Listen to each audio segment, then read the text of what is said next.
Hi everyone. It is given that the number 43,361 can be written as a product of two distinct prime numbers P1 and P2.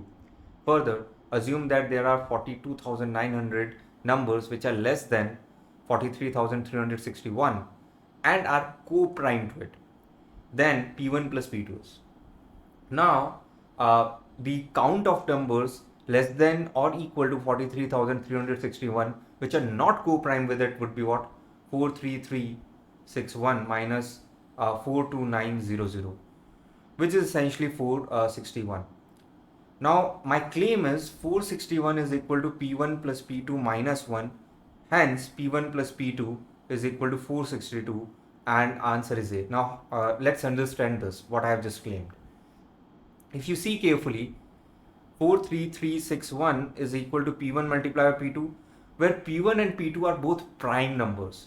Yeah. So here, what all numbers less than or equal to 43,361 would be there, which are not co-prime with it.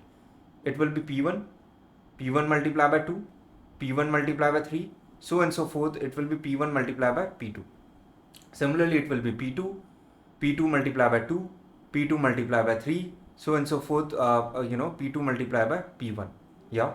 So here, the count of numbers less than or equal to 43,361, yeah, less than or equal to 43,361, which are not co-prime with it would be what? From here you get P2 such numbers and P1 such numbers. But the total actual count will be P1 plus P2 minus 1. Why? Why minus 1? Because this number, which is essentially 43,361 only, because P1 multiplied by P2 or P2 multiplied by P1 is the same thing, is getting counted twice. Yeah. So that's why I subtract 1. Rest are all distinct. So, the total count of the numbers less than or equal to 43,361 which are not co-prime with it is P1 plus P2 minus 1, and using this given information that there are 42,900 numbers which are less than this number which are co-prime with it, I get P1 plus P2 equal to 462. A is the answer. And as you explore, you would find that indeed there are two such prime numbers whose product is 43,361, which are essentially 131 and 331, whose sum is 462. Yeah, which you can even do using hit and trial, given that you have a calculator to solve in in KVPY exam.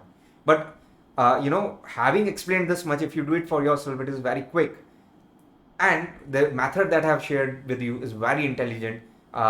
Because you can be very quick in solving this question if you think this way. So A is the answer. Thanks for listening.